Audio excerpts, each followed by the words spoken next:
جی شکریہ. بڑا لوڈڈ اور خطرناک سوال آپ نے کہتے ہیں نا نیوکلیئر سے سٹارٹ کیا. You went for nuclear option. الحمدللہ. تو کوئی بات نہیں, بسم اللہ. This is actually it's one of my favourite subjects. اور ویسٹ میں رہتے ہوئے الحمدللہ آپ حیران ہوں گے کہ مجھے اس موضوع پر بات کرنے میں غیر مسلموں کی طرف سے کبھی دقت نہیں ہوئی. یعنی ان کی طرف سے کبھی مجھے تنگی دقت نہیں آئی. آپ حیران ہوں گے سو مچ سو کہ میں جب خلافت پہ خطبات وغیرہ دیتا ہوں یا دیے ہیں یا بات کی ہے تو لوگ مجھے آ کے کہہ رہے ہیں یار او بھائی خیال کرنا تمہیں کوئی غائب ہی نہ کر دے, کوئی اٹھا نہ لے.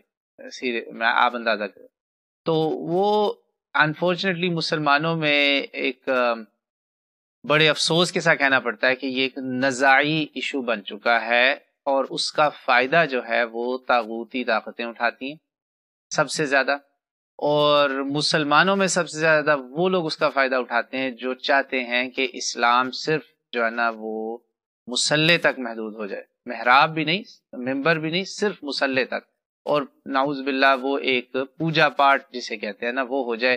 کسی کے گھر بچہ پیدا ہوا ہے تو وہاں کہیں ادھر پرساد آتا ہے تو یہاں حلوہ آئے گا, وہاں منڈپ میں بیٹھتی ہے تو یہاں پہ جو ہے وہ مولوی صاحب آئیں گے گونگے بہرے کی طرح, وہ بس وہ کریں گے یوں کریں گے اور بس لوگوں کو آمین کی آواز آئے اور وہ چلے جائیں.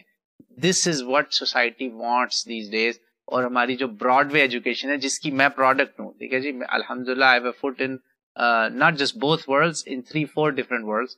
میں نے سیکولر ایجوکیشن میں پڑھا ہے, پڑھ بھی رہا ہوں, پڑھا بھی رہا ہوں. براڈ وے ایجوکیشن جو ہے وہ چاہتی ہے کہ یہ جو ہے نا سوسائٹی اس کو ہم جیسے چاہیں گے ویسے چلائیں گے. ہم اگر چاہتے ہیں, ہمارا جمہور اگر چاہتا ہے کہ آج شراب حلال ہو جائے تو ہم حرام نہیں اس کو رہنے دیں گے. اگر ہمارا جمہور فیصلہ کرتا ہے جیسے کہ 1930s میں یو ایس کانگریس نے اس کو بین کیا شراب کو, تو ان کے جمہور نے فیصلہ کیا, ان کی عقلوں نے, ان کے اذہان نے, ان کے دماغوں نے یہ ڈیسائیڈ کیا کہ یہ سوسائٹی کے لیے بری ہے. اور ہمارے باپ دادا بھی اس کو برا ہی سمجھتے آئے, ہماری روحانی کتابیں بھی بری سمجھتی آئی. وہ بیچارہ پریسٹ بھی یہی کہتا تھا, مگر 200-300 سال سے وہ آزاد تھے, چرچ کا کوئی رول نہیں تھا. کہا نہیں, آج ہمیں ان کی ماننی پڑے گی, کرو شراب کو حرام, بند کر دو. ہر طرح کی الکوہل سیلز, پرچیز, آپ اس کو bootlegging whatever you want to call it, breweries, ہر چیز انلیگل ہوگی. پھر جب منہ کی کھانی پڑی کہ نہیں چل رہا کام, ہزاروں لوگ مر گئے, جیلیں بھر گئیں, لاکھوں کروڑوں کا اربوں کا نقصان, نے کہا جاؤ جو کرنا کرو, آج سے کھول دی. پھر اس کے اندر ریسٹرکشنز بھی لگائیں. بہرحال ابھی بھی اتنی آسان نہیں ہے, یہاں پر بھی ملنا اتنی آسان نہیں جتنے لوگ سمجھتے ہیں کہ ہاں یہ تو گھونٹ لگا رہے ہوں گے, جو نہریں بہ رہی ہیں شاید. پاکستان اور انڈیا میں جو لوگ ہیں نا, دیسی لوگ اسپیشلی پاکستانی, وہ تو جب جاؤ نا پاکستان پوچھتے ہیں یار وہاں تو تم لوگوں کو کھلی ملتی ہوگی. میں کہا ہاں یار نلکوں میں لگی ہوتی ہے, ایک نلکے میں ادھر بھی آ رہی. تو anyways they allowed it. آپ کا مسلمانوں کا favourite president, not my favourite, Barack Hussein Obama, جاتے جاتے اس کے عظیم سیاہ تر کارناموں میں یہ بھی ایک کام ہے کہ وہ 22 سے زیادہ اسٹیٹس میں ڈرگز کو بھی لیگل کر گیا, with of course some checks and balances. تو یہ جو سوسائٹی ہے نا, ویسٹ نے اس ایکسپیریمنٹ کو کیا ہے, اس کو بھگتا بھی ہے, بھگت بھی رہے ہیں اور تجربے کر رہے ہیں بار بار ادھر سے ادھر. اور اس لیے جب ہم ان کو اسلامک ماڈل پیش کرتے ہیں نا کہ بھئی ہمارے ہاں نظریہ ہے کہ یہ جو آپ کا ہیومن بائس ہے نا اس کو نکال دو, اوپر ایک طاقت ہے وہ بتائے گی کیا صحیح ہے کیا غلط ہے. جب اس کے ہاتھ میں ہوگا نا حلال اینڈ حرام, جب وہ فیصلہ کرے گا تو کوئی یہ نہیں کہہ سکتا کہ یار تمہارا بزنس تھا, کاروبار تھا, اس لیے تم نے کھولی, تمہیں ٹیکس منی چاہیے تھی, تم نے اس لیے ڈرگز کو لیگل کیا, تمہارے لوگ خودکشیاں کر رہے تھے, تم نے کہا چلو ان کو مست کر دو, یہ زیادہ مریں گے نہیں. 20 سے 30 میرینز جو ہوتے ہیں نا ریٹائرڈ لوگ, وہ ہر 2-3 مہینے کے دوران خودکشیاں ہوتی ہیں, اور سال کی ہنڈریڈز کے حساب سے خودکشیاں ہیں. تو بائس ہے نا, انسانی بائس کو کیا کہیں گے اردو میں, یعنی جانبداری, ٹھیک ہے نا, اٹس ناٹ 100% فیئر. تو ان کو جب ہم یہ ماڈل پیش کرتے ہیں نا کہ اسلام میں یہ ایک نظام ہے اور یہ نظام ہم بلیو کرتے ہیں کہ ایک ایسی ہستی کی طرف سے آیا جس کی طرف سے شائبہ بھی ہمیں ڈاؤٹ بھی نہیں ہے کہ اس سے غلطی ہو سکتی، نعوذ باللہ، سبحانہ و تعالی جل جلالہ جل من لا یخطا، تو وہ مانتے ہیں، اس کو پسند کرتے ہیں۔ بدقسمتی سے بڑے افسوس کے ساتھ کہنا پڑتا ہے کہ یہاں پاکستان، انڈیا میں، خاص طور پہ پاکستان میں خصوصاً بالخصوص جھگڑا اس کو جان بوجھ کے لوگوں نے بنایا ہے، اور سیکولر لوگ جو پاکستان میں طاقتیں سرگرم ہیں وہ چاہتی ہیں کہ اس کے جھگڑے کو اور ہائی لائٹ کیا جائے کہ یہ جو ان کا خلاف ہے یہ تو کبھی اکٹھے ہو ہی نہیں سکتے، یہ تو ایک دوسرے کو کاٹ کھائیں گے، اس لیے ان کو کبھی نہ آنے دینا حکومت میں، سمجھ رہے ہیں آپ؟ تو باٹم لائن از دس کہ جو تو ایک نظریہ ہے نا، تھیوری ہے، بھائیوں سے ادب و احترام کے ساتھ، جو کہتے ہیں کہ ہر صورت میں یہ اللہ کا ہی فیصلہ ہے، وہ اللہ کی طرف سے وسیع ہوتا ہے، اللہ ہی چنے گا، تو پھر تو اسلامی حکومت کہیں بھی قائم نہیں ہونی چاہیے تھی، پھر تو ایران میں بھی نہیں ہونی چاہیے، وہاں بندے کی حکومت کر رہے ہیں، وہاں کوئی اہل بیت سے تو نہیں نا امام چنا ہوا، وہاں پہ بھی ایک نظام چل رہا ہے، اس کو آپ خلافت نہ بولیں، اسلامی حکومت بول رہے ہیں، اسلامک ریپبلک، وہاں پہ ایک شرعی نظام کے ساتھ بیٹر دین ادر کنٹریز، بہت ساری مسلمان ممالک میں جو قوتیں ہیں سرگرم، وہاں پہ حکومتیں جو ہیں وہ غیر اسلامی ہیں، بالکل غیر شرعی ہیں، مگر انہوں نے ابھی ایک شورا کا نظام چلا کے دکھایا نا۔ تو back to the basics of the question کہ بالکل اللہ ہی بتاتا ہے کہ خلیفہ جو ہے وہ اللہ کا حق ہے، اللہ نے ہمیں بتایا کہ آدم بھی خلیفہ ہے، اللہ نے ہی تمام انبیاء کو اپنے خلیفہ چنا، اور اللہ نے ہی کہا کہ انسان، بنی آدم سارے ہی خلیفہ ہیں، ٹھیک ہے نا، انی جاعل فی الارض خلیفہ، صرف آدم کی بات نہیں ہو رہی، اگر آدم کی بات ہوتی تو وہاں اللہ تعالیٰ معرفہ میں بات کرتے، ایک خلیفہ بھیج رہا ہوں۔ وَإِذْ قَالَ رَبُّكَ لِلْمَلَائِكَةِ بعد اعوذ باللہ من الشیطان الرجیم، غالباً 29 یا 30 ہے سورہ بقرہ کی پہلے سپارے کا 3-4 صفحہ، کہ میں انی جاعل فی الارض خلیفہ۔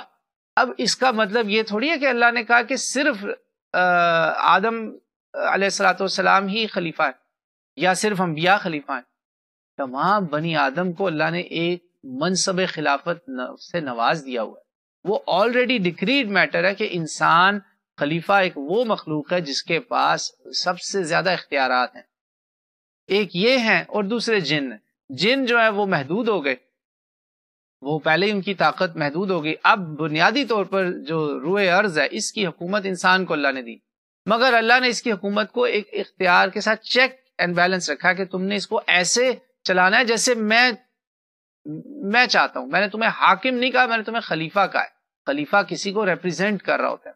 تو ابھی بھی جو مین سٹریم آپ کے جو باقی کمیونٹی ہے مسلمانوں کی 80% آبادی، ان کے جو بڑے بڑے مبلغ علماء اسکالر ہیں، وہ یہ نہیں کہتے کہ انسان چنتے ہیں خلیفہ، وہ کہتے ہیں اللہ نے ہمیں بتا دیا ہے ایک اصول جو نبیوں کے آنے کے بعد تک قائم رہے گا، وہ ہے وَأَمْرُهُمْ شُورَىٰ بَيْنَهُمْ، شورا سے خلیفہ چنا جائے گا۔ اب وہ شورا کیسے ہوگی، اس کے پریکٹیکل نمونے رسول پاک صلی اللہ علیہ وسلم کے بعد خلفائے راشدین نے ہمیں دکھا دیے۔ میں اگین اپنا آپ کو منہج بیان کر رہا ہوں کہ خلفائے راشدین ہمارے لیے ایک پریکٹیکل اگزامپل ہے، اس میں پتہ چل گیا کہ ایسی سلیکشن جس میں لوگ ناراض نہ ہوں، لوگوں کا جمہور ساتھ ہو، وہ بھی ٹھیک ہے، ایسا الیکشن، ٹھیک ہے نا، ایسا election by masses, not all masses but a lot of people by the جمہور، جس پہ بھی لوگوں کی اکثریت راضی ہو، وہ بھی ٹھیک ہے۔ اسی طرح نومینیشن، اپوائنٹمنٹ جس پہ لوگ راضی ہوں، وہ بھی ٹھیک ہے۔ یہ تینوں چاروں نمونے رسول پاک صلی اللہ علیہ وسلم کی جو جماعت تھی اس نے دیے ہیں، اور یہاں تک کہ اہل بیت اطہار جو ہیں، ان کا جو منصب امامت ہے، اگر آپ اس کی بحثوں میں نہ پڑھیں تو وہاں بھی امام جو ہوتا ہے، جو امام جس کے بارے میں ایک منصب ہے اس کے پاس کہ وہ امام علم ہے، وہ امام تقوی ہے، وہ لوگوں کو سکھا رہا ہے، اس پہ بھی جمہور ساتھ چلتا ہے۔ ایک جمہور کا تو مسئلہ وہ وامرہم شورا بینہم ساتھ ساتھ چلا رہا ہے، کہیں پہ گھرانے کے خانوادہ رسول صلی اللہ علیہ وسلم کے اندر ہو رہا ہے معاملہ، اور کہیں پر جو ہے وہ اس سے براڈر اسپیکٹرم میں لے آئے۔ تو یہ کوئی اتنا بڑا اختلاف نہیں تھا، اور اس اختلاف کا جو فطری ہونا ہے وہ ایک ہیومن نیچر کا حصہ ہے کہ کچھ لوگوں نے سمجھا کہ نہیں ہمارے نزدیک جو خلیفہ ہے وہ رسول اللہ کی اہل بیت سے ہی ہونا چاہیے ہمیشہ. ہم اور اس پہ بھی پھر اس کے اندر بھی آگے مزید رائے آ گئی. اس پہ زیدیہ اور اس کے زیدیہ کا بھی ایک اور سب سیکٹ ہے, ہدویہ میرا خیال اس کا نام ہے, ریسنٹلی میں نے ان کے بارے میں پڑھا. وہ ہیں اسماعیلیہ ہے. پاکستانی اسماعیلیوں کی میں بات نہیں کر رہا, جو اسماعیلی جن سے میں نے عرب اسماعیلیوں سے ملا ہوں وہ رسول اللہ صلی اللہ علیہ وسلم کی ذریت سے ہی وہ بھی اپنے آپ کو منسوب کرتے ہیں کہ بھئی ہمارے ہاں بھی امامت وہیں سے چلی آ رہی, اثنا عشریہ ہے. تو وہاں بھی ایک سے زیادہ فکر ہے, ایک سے زیادہ آ رہا ہے. ایسا نہیں ہے کہ اٹس ون مونولیتھک, جسے کمپیریٹیو ریلیجن کی اصطلاح میں بولتے ہیں, مونولیتھک اپروچ نہیں ہے, اور یہ فطری عمل ہے. تو اس سے الحمدللہ اس سے اور پتہ چلا کہ اسلام میں ایک فکری آزادی موجود ہے. یہ جو لبرل لوگ براڈ وے ایجوکیشن کے اندر لوگوں کو انفارچونیٹلی کچھ لوگ براڈ مائنڈیڈنس کے نام پہ ان کو برین واش کرتے ہیں, نعوذ باللہ, کہ بھئی یہ لوگ تو کبھی اکٹھے ہو ہی نہیں سکتے, ان کی تو بات ہی ایک نہیں ہے. تو بھائی آپ کی کب بات ایک ہے؟ ہر دوسرے دن تو ریسرچ بدل رہی ہوتی. ہارورڈ اور این آربر اور یا مشیگن ٹیک کے جو سائنٹسٹ ہیں ان کی اوپینینز اور جرنلز میں 3 طرح کی آپ کو 10 طرح کی رائے مل جائیں گی. ایک ہی یونیورسٹی کے اندر ایک ہی ٹاپک کے اوپر جرنلز اگر پبلش ہو رہے ہیں, میں پیئر ریویوڈ سٹڈیز کی بات کروں جو ان نون لوگ اس کو کرتے ہیں, اس کا ریویو پروسیس ہوتا ہے, وہاں پہ ایک ہی کالج, ایک ہی ادارہ, ایون ایک ہی لیب سے 10 قسم کی اوپینینز نکل رہی ہوتی ہیں.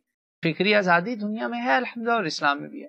تو باٹم لائن از دس, میں اس کو یہاں کنکلوڈ کروں گا کہ اس کا جو بڑا اختلاف ہے نا کہ جو کیا صرف اور صرف اہل بیت سے ہی خلیفہ ہونا چاہیے یا باہر سے بھی کوئی ہو سکتا ہے, یہی ہے بنیادی اختلاف, اور کوئی بڑا اختلاف نہیں ہے. باقی سبھی مانتے ہیں کہ یہ ایک شورا والا معاملہ ہے اور اللہ ہی بتا رہا ہے ہمیں, یہ بات بھی اللہ نے ہی بتائی ہے. اب وہ سمجھنے کا طریقہ مختلف ہے نا, کچھ کہہ رہے نہیں یہ اہل بیت سے ہونی چاہیے شورا, کچھ کہہ رہے نہیں یہ شورا عام ہونی چاہیے, زیادہ بڑے پیمانے پر ہونی چاہیے. بس اتنی سی بات ہے. تو خلافت جو ہے نا مسلمانوں نے قائم کر کے دکھائی ہوئی ہے, ٹھیک ہے, نہ دکھائی ہوتی تو مولا علی خود آگے بڑھ کے بیعتیں نہ کرتے. امام جو ہوتا ہے وہ تو تقیہ کرتا ہی نہیں, امام جو ہے وہ تو چھری کے نیچے اپنے بچے ذبح کروا دیتا ہے, وہ تقیہ نہیں کرتا کہ میں ڈر گیا, میں معافی دے دو, وہ نہیں کرتا ایسا. تو اگر وہ نعوذ باللہ تقیتاً بیعتیں کر رہے ہوتے تو ہم اس کو کالعدم کہتے ہیں, ہم کہتے ہیں ہاں یہ تو خلافت ہے ہی نہیں.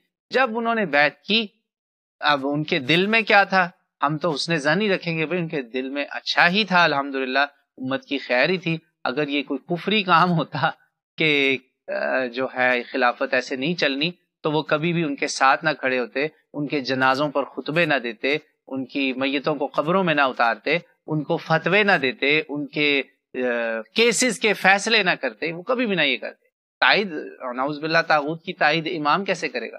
امام تو طاغوت کے خلاف جان دے گا, لڑے گا, کھڑا ہو جائے گا, مرے گا, اپنی جان دے دے گا, بچے مروا دے گا, سب کچھ ذبح کروا دے گا.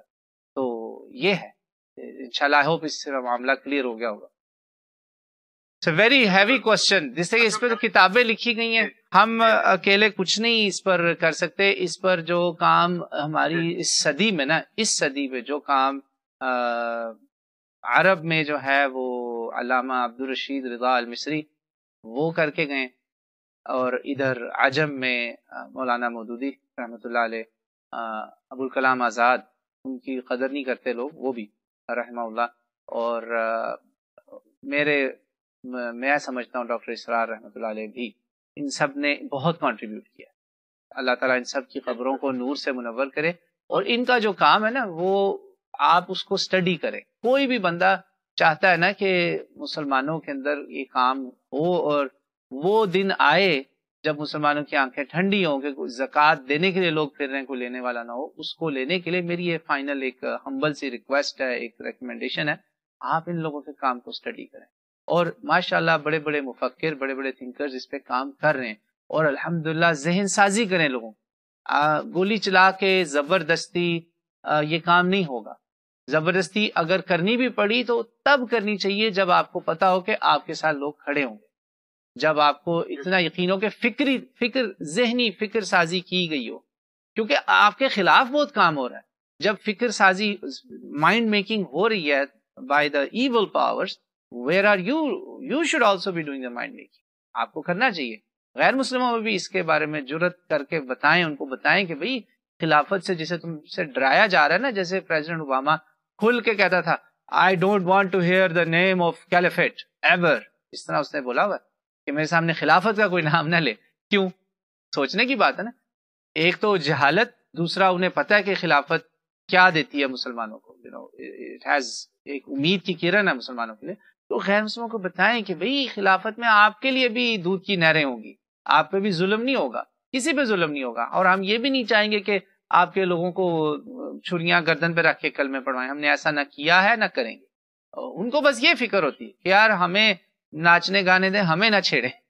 آپ فکر نہ کریں، ہم آپ کو نہیں آگے پنگے لیں گے آپ سے. آپ ہمیں ہمارا کام کرنے دیں، ہمیں ہماری سوسائٹی ویسے رن کرنے دیں جیسے ہمارا جمہور چاہتا ہے. وہ خود ہی انٹرفیئرنس بند کر دیں گے. ان کی آدھی انٹرفیئرنس ہمارے ملکوں میں اس لیے ہوتی ہے کہ ہمارے جو منافق ہیں نا، جن کو اللہ نے قرآن میں کہا کہ اصل تمہارے دشمن یہی ہیں، ہم العدو فاحذرہم، یہ جا کے ان کے پیروں میں بیٹھتے ہیں، کہتے ہیں مائی باپ بچا لو بچا لو، آپ کی حکومت نہیں رہنی، ہماری تو جائے گی، انہوں نے آپ کو بھی نہیں چھوڑنا. تو یہ دے کریٹ دیٹ فیئر. میں نان مسلم کی بات نہیں کر رہا، میں مسلمانوں کی بات کر رہا ہوں. یہ ایک خوف کی فضا پیدا کرتے ہیں اور ان کو آ کے کہتے ہیں یو نیڈ اس، ہم حاضر ہیں مائی باپ، آپ حکم کریں، آپ کے بوٹ چاٹیں گے، آپ جو کہیں گے کریں گے، مگر آپ کا ہمارا بھی انٹرسٹ ہے، ہمارا کامن انٹرسٹ ہے. سمجھ گئے آپ؟ تو اللہ تعالیٰ ہم سب کے لیے آسانیاں کرے. یہ بہت بڑا سوال تھا. I hope I covered this to my best, but ہر چیز میں کمی بیشی رہ جاتی ہے. تو لائیو بھی کوئی سوال ہے تو لے لے other than this topic. If it's very relevant, کوئی ضروری ہے تو لے، ورنہ اگلے دیکھتے جائیں کہ اور لوگوں جو لائیو کوشچنس کر رہے ہیں.